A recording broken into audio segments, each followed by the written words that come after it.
Let me know when you can see the screen. Yes, Manoj, I can see. Okay. So this is my Azure portal. I mean, with my subscription. My subscription had ended, but I renewed the subscription as pay as you go and renamed my free trial subscription to this is the name of the subscription. That's it. So this is just my subscription, which is you can see here the offer is pay as you go, which you can see here. So it is connected to my credit card. So yeah, every month probably it will get I'll get notified how much I'm using. Anyways, so I've created this is my resource group. In my resource group, I had one storage, one key vault, and one Databricks. This one. To show for this demo, I cannot. There is some issue with the community edition. We won't be able to use it. I think you won't be able to use it, but I didn't test it. But I had some when I was testing, I encountered some of the issues. I'll show you something. So this kind of thing you'll get issue that Yeah, secret. for this thing we cannot use the scope and key actually. Yeah, scope and key, but we Yeah. can enable, we can change it by doing something like this. Not sure whether that will work or not. I didn't try it, but yeah. Secret slash scope. Yeah. Spelling is wrong. Oh, I think we can create scope, but yeah, okay, so I think we No, can. we can't create. We can't create. Okay. It will just pop up, but we cannot create in community edition. Okay.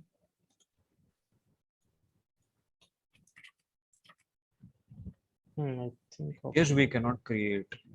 Just give it a try. I gave it a try, but I am unable to create that.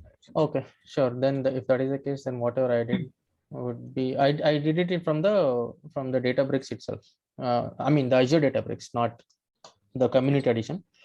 Azure Databricks, since it is paid version, so it is we are able to create that. Yes, we can do that. So first I'll show what is the agenda. What the thing is, I want some notification that needs to be created. Like I want whenever the job sort of triggers or maybe fails, or especially fails, because if it's a production, if we want something, if we want some job that needs to be fail proof, but that failed for whatever reason, we have written sophisticated code with try catch statement, where if it fails, then in the except statement we are re-triggering the process with some other configuration. Then in such case, such kind of complex code, if the company has written, in such cases we call it as a fail proof mechanism. But still, for whatever reason, if it fails, we want to notify in the production. Maybe the business has such kind of mentality where they will not tolerate even one or two failures, something like that. So in that case, if we send an email notification by using SendGrid, there is a library called SendGrid which we can use in Databricks to send emails.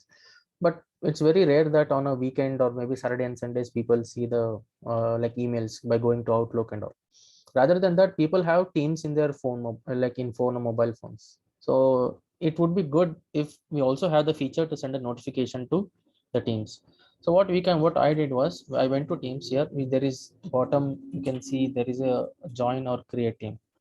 So when you create team like this, you can create a team, and from Yes. scratch you can create, and then you can keep it public or private, whatever. You can give the name of the teams, but I've given here a test. I'll discard this. I've created all the like already called test. In the test, what happens, there is something called it'll automatically create some channel called general.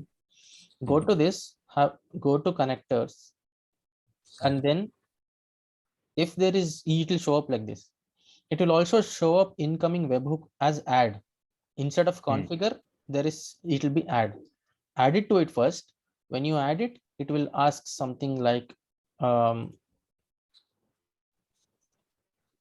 if you configure, it will ask something like this. Just give some name, like something like some, okay, let's say that you have some pipeline. Let's say some reporting pipeline or some orders pipeline or something aggregated pipeline. Let's say that pipeline one notification, you can name it. You can name it like this, and then you can change the image also. But I have already configured, so I'll show what I had given the name. Configured, manage. So I've written Teams notification. This is the name of the Teams notification. I'm keeping it the same thing, but you should copy this. This is the main important thing. This URL you need to copy. This one, and I have pasted it in here. Okay, I pasted it. But okay, this is fine. And then you save it, and then it will be created like this. It will be created. Okay, fine. But how to send this? So there is already predefined code. Okay, I'm not telling that I have written it. What I have written is like this. There is already predefined code, which actually takes something like this. Message also has string, but I have modified this code to such a way that I'll write some modification, something like this.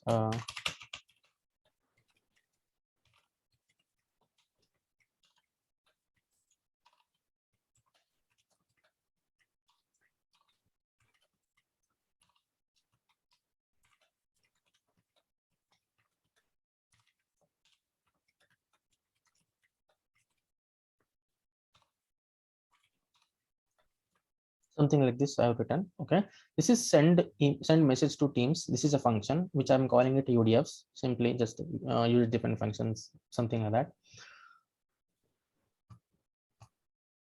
Okay, so this particular the function has a message. This I'm sending the notification especially to Teams. If I invoke this particular function, I will send definitely the failed notification only. Else we can send from the other notebook from where we are invoking this function. So this UDF will contain many more functionality. Imagine there are few more functions also we are using. This particular notebook we are using just to store all the functions, and we'll call from the main notebook. Imagine like that. So I have written send message to notebooks in a notebook called UDFs. So what it is doing, it is if I've defined this function, it takes the message, it takes the parameter as this one, webhook message. So and then it's nothing, just if this is just to replace it, if the message contains underscore, the Teams will by default do it as a like italics. So in order to not make it italics, to keep it the same way, we are just replacing underscore with backslash underscore. Just simple manipulation. And then we are connecting to this webhook, and then I'm sending that message as a text, and then we are sending. If any of these steps fail, we are printing that failed to send an alert to the Microsoft Teams with some like error message. Okay, this function I've created, I'll execute this. Okay, there is no error. Will not be executing like this in the real time. It is just to check whether I have written, I mean, I have syntax, I mean, any syntactical errors if I am having, it will show up here. So, okay, this I've created, nothing more. Then I'll come back to the Teams. Now, this, okay, let me rename this. Some job. Okay, so imagine in this notebook, I am doing some data pipeline. I'm connecting to something. I mean, I'm reading the data from somewhere, like let's say that source or some cluster or some NoSQL DB, or maybe I'm reading the data from CSV file. I'm doing some operation.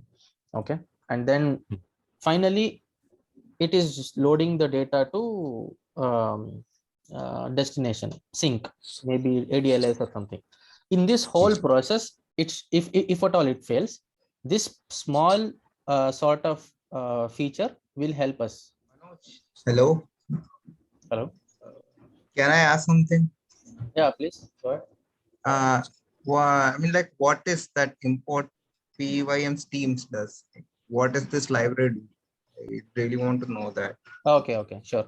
So PyM's Teams is a library which will help us to use the Teams, Microsoft Teams API, and send a message to the Teams by using Python.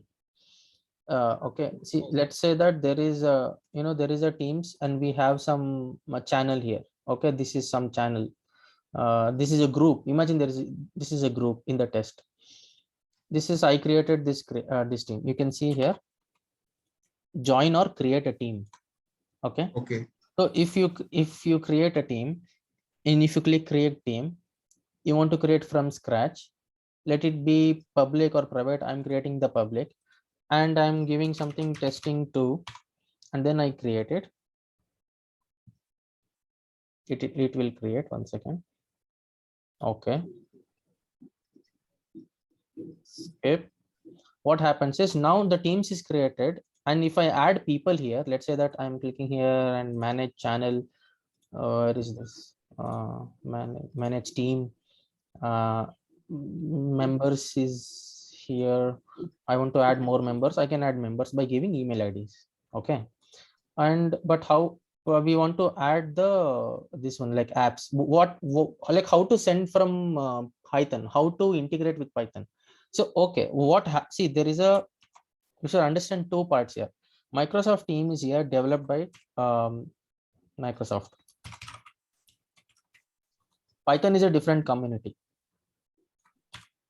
Yeah. So the community of Python would create some library called PyMStreams,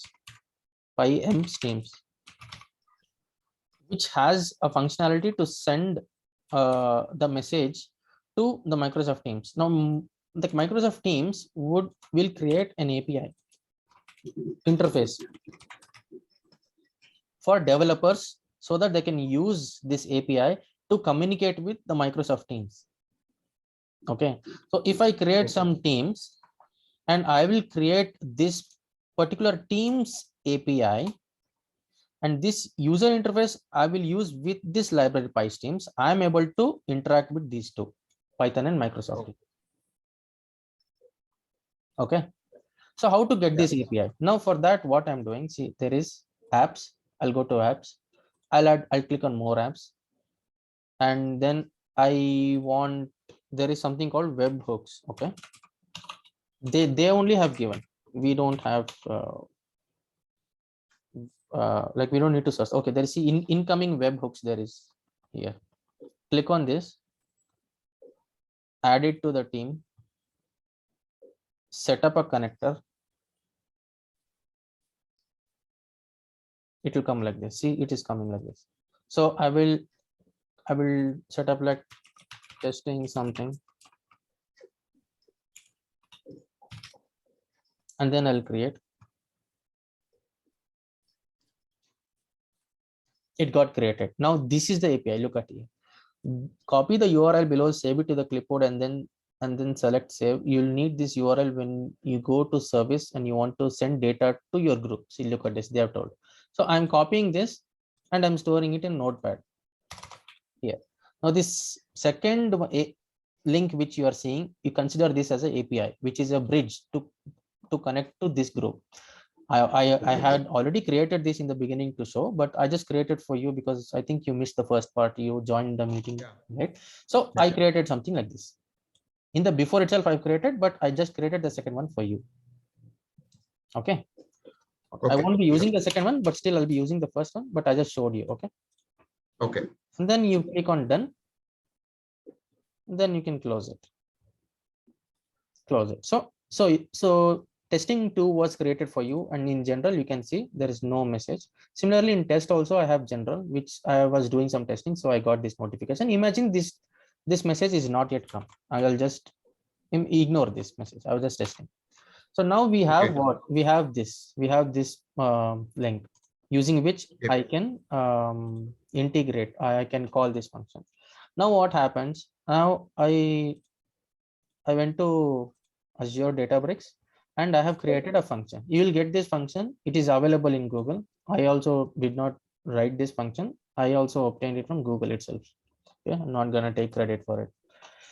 So the original function was something like this. And then this message was not here. It was inside here or something. I don't know, but I modified this function according to how I need. Okay, I'm not taking 2 parameters. I'll take 1 parameter. And then what this message is doing is it is a parameterized function. The name of the function is send message to Teams. It takes the web webhook URL as a string function, and it like as a string, not a function, as a string it will take, and this there is a message, the job has failed, please look into the issue before business gets a notification about this. Okay, now I'm having a try except statements where it is checking the message with underscore, because in Microsoft Teams if you include underscore it will by default do italics. So this is replacing the italics with backslash underscore by retaining the underscore without making the message italics. And then it is using PyMSteams connector card. This is a function. PyMSteams has multiple functions. This is connector card is a function which the people have written. People who have created PyMSteams library have written function called connector card, which takes as a parameter webhook URL to make a connection to the Microsoft Teams. Once it makes a connection, it creates a text message and then sends it. If at all the above steps fails, here above steps which is inside the try statements fails, it is going to print me what is the failure. That's all this function is doing. Okay. Now this is in UDF. No further code. Nothing is there here. Okay. You see there is no code. Deleting this cell also. There is no code, only this particular thing. Now I have another notebook which is in the same directory. Okay. I'm going to show you that also. This is some job is the name of the directory. Okay. It's not some job. Teams notification is a folder under which there are two files. One is some job is a notebook. UDF is also a notebook. You can see beside the other is here. This is one notebook. This is one notebook. UDF. Now UDF I've already created, which contains only the functions. So I'm going to use this function which is present in the UDF in this notebook. In order to do that, first let me import that PyMSteams. It was not there first. If you do not have PyMSteams, do one thing, you can do this. Okay, you can use this to install it and hit enter, shift enter, then it will it has already installed. Probably I don't think it will install, already satisfied. So I don't need to install it again. It's there. It's not a good practice like this. We should not do this. I'm going to show how to do it like a better way in the production. I'll tell you. But for now, for testing purpose, I'll show you how we can do it. I'm copy this anyways. In the production, how you do. So we'll import Teams. I'm going to import Teams, and then now this I'm running in the UDF. So I'll basically it indirectly runs this particular notebook, this particular command. That's it. I ran this command, and this is how you create the connection. But here, what is this Key-Vault Secrets and what is this key? Now that comes for the fun part. Now I have here Azure portal. I have this is a resource group. We have created. You need to create a resource group if you have Azure portal. Okay, you need to create a resource group. Resource group is like an apartment. Think of it like it's like an apartment. Apartment has multiple floors. Multiple floors has multiple flats. Your flat, whoever is the owner of the apartment, the builder or whoever it is, has individual unique keys. Okay, to enter into each flat. So each flat is a resource. He will sell the one flat to somebody, another flat to somebody. So it's like that. Okay. Similarly, resource group is, think of it like it's like an apartment. Inside that, individual flats are resources. If this apartment, somebody says what are around the features are there, he will tell flats is there, swimming pool is there, garden is there, gym is there. These are resources. He has the key for individual things. Similarly, in a resource group, if you want to use Azure's resources, like services, like Azure Databricks is there, Azure Blob is there, Azure storage in the sense inside storage only, Blob and ADLS is there. Okay, so I have here, I have three resources. Azure Key-Vault is there, Azure storage is there, Azure Databricks is there. This icon means the resources. I've renamed the resources differently. Okay, no, you can see here. Here it is showing. I have Azure Databricks service. I have Key-Vault as a service. I have a storage account. So three resources I'm using in one resource group. The resource group is dev DataSpark, something like that I've written. You can have multiple resource group. Okay. Now, when you create a key vault, like how to, I'll just show you. Create a resource. When you create a resource, I want key vault. Then if I use key vault search, then it'll ask you to create. If you ask it to create, it will ask which resource group you want to add it to. See, existing. I have DataSpark or something. These are not resources. I've created, this is mine. So if I select that, it's already there, but I'm just showing you how to add it. Okay. Anyways, that if you click that, and then you're going to just review and create, it's going to create something like this. Okay, it's not like key dash vault dash dev and all. You are going to rename that. It will ask you to what kind of a name you want to have it for the key vault, and I've written like this. That's it. Inside, if you go key vault, okay, before explaining this is the part where I need to explain. But anyways, if you want to invoke this particular like message, you know that it is taking a webhook URL. You can literally call this particular function not like this, rather like this.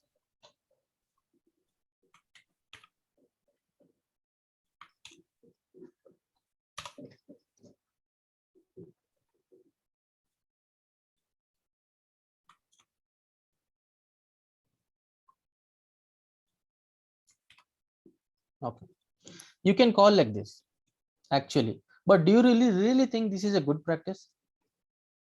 If this URL, if this API code is inside your notebook, don't you think anybody who has access to this thing can able to see this notebook? There you'll be working with different project. You'll be working in one project, but in that project, like many people might be there who might be able to access this workspace because you are practicing. That's why you only have access to this. But in reality, you will not be in users or something, like, you will be in users, but other people can, like, along with you. Here you can see your like email ID, right? Along with this, your email ID, this is my email ID. In the production, along with this, I can see 100 more like this who will be working along with me in my project. Their notebook also I can see. So when they open their Azure Databricks workspace, they can see my name. Okay, it's Manoj Bharadwaj. Okay, they can go like this. They can go inside this, like this. They can go inside my folder. They can go inside some job. Now they can see this. Now they can copy this, right? And they will write this program, similar this UDF, and they will be able to send it to teams. I don't want that, and this is a bad practice. Then how to do it? Azure has Key Vault as a service. It's like a Key Vault. It's like a bank. They'll store something, but they'll give key to you. From using that key, you will be able to access. So I'm going to use this particular value. I need this, but I will not use this. Rather, I want to keep it in my Key Vault and generate the secrets. So how you'll do? I will go to Key Vault, which you have created in resource group. Go to secrets. There is the secrets. I have already created this, but I'll create in front for you in front of you. Generate an import. See here, simple. What value do you need? The one which we want is this. We want this value to come when we use the key. Okay, so in the value part, you are going to paste your API. It will not be visible to you, but it will be in the dotted restricted password kind of a file mod like this. You can see it here. You're going to name it like how we have written, like dev dataspark means notify key, something like this. You can keep. Okay, this is same key, and then hit create. That's it. I have already created that. That is here. Look at it. See here. Okay. So that key is this is the name of the key. KV. This is Key Vault. That it's my name. Like, I've written it this way. KV dev teams notification. The same thing I'll be using in code. This is how you can get the the value of that. You will not be able to see it. Let's see. I'll show you. It will come as redacted. I ran this command. I ran the second command. Then I'll do this. accessed. If you want to see, right, I'll show you. You will not be able to see it. This is the security. You'll be able to, okay, what if the knowledgeable person who knows about Azure can hack into this, right? Okay, if he knows this, no. Azure is not dumb. Microsoft people are smart people. If he's able to do this, even you cannot see it. Even if you create, look at this. See, redacted. It will not show. Value is there. It's coming. If value is not coming, you will not get successfully. Command took 0.90 seconds. It will throw error here as soon as you, if it is false. Let's say that's you're not having the value, this value or something, then this team's webhook URL will not be able to have that value. The value is what? This value. This value is stored in Azure Key-Vault. That is here. Here. Okay. So this is redacted. But if you're passing that to the teams, it will be able to access it. Now I'm going to send it rather than sending it in like this, whatever the link was here, I'm using from Azure Key-Vault. I'm going to send a message. Now I'll open the teams and show you. Here it was testing. Now that's the latest message which you see. But I'm going to send this time. It will be like the job has failed, something like this kind of notification will come. I'll execute this.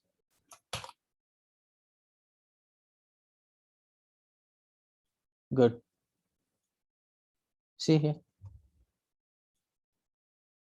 The job has failed. Please look at the issue before the business gets notification about this.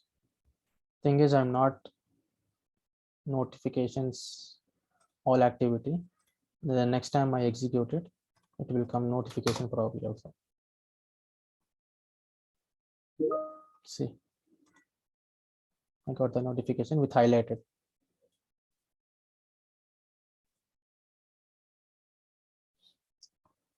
So this is small feature which is good, which is helpful for looking into when to use Key Vault, when to use when to use data, when to use Key Vault, how to get the the value from it, and then how to use it like securely. So if you see this kind of code, there is no way that whoever is going to use this will able to get this link, isn't it? Where can you see this link? Tell me. If some people who cannot have, see, definitely they'll not be able to access these things, because this is admin. This will be managed by admin team. So developer will not be able to do this. So I am able to do this because it's my Azure portal. In production, what they'll do, there'll be a DevOps team who manages this. You will be raising some ticket to create this Key Vault. So they will create by making you come to their meeting. You both will sit into a meeting, and then they will ask you what name you want, what thing you want. So they will create this. Okay. But I just showed you because this kind of service is needed and you should know about it. Okay. So so they will create this and they'll give you this name, and you are going to use that name here.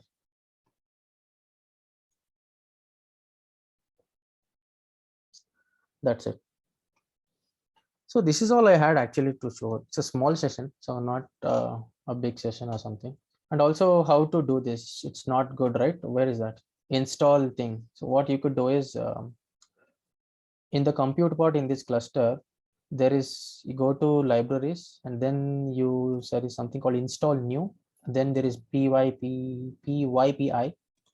Here you can type this. Okay, and then install. So what is happening is like whenever this cluster gets spawned, right, it will by default install all the libraries that is mentioned here. This is a good way. This is the proper way in production. So these are dependent libraries. This means this is dependent libraries. And if you want to practice this in the community version, which is the community version which I have here, this is not, I didn't show you in, this is not community version which I'm showing. This is Microsoft Azure. This is pay as you go. This is from my Azure, this one paid. So I will be charged by end of this month. because I'm using this in this resource group, I'm using storage account, Key-Vault, and Microsoft Azure. These are paid versions. This is paid services of Azure. So you cannot do this in community edition, which I showed you. Okay, in community edition you cannot. Just I'm just giving the heads up. That's it. So yeah, any questions?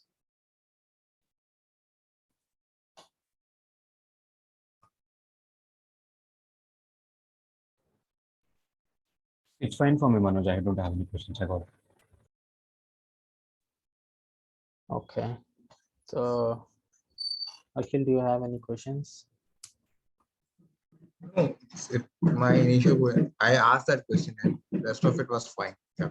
Oh, okay. So this is a small feature, but it's a very valuable. Recently, past month, I included this in my production in my company, and they were quite happy about it that they are getting both email and Teams. So small features, very valuable, makes a huge impact. Some, as long as you are solving their issue and as long as you make a difference, it will be very valuable. You will be valuable resource. So I know this session is small and this is not a big thing. Maybe see, I searched in Google and YouTube proper video, even I didn't get. From the Microsoft documentation, I found this kind of resources and integrated that. That's it, simply. It's not a rocket science. So whenever you face in production, if you want to use it, this you can include this kind of resource. Now you know how to do it, right? So you can include this in your production and tell them that you want to integrate Teams and you know how to do it. Now, obviously, they wouldn't have used it, so just make them and give it, and be very helpful for you guys. Okay.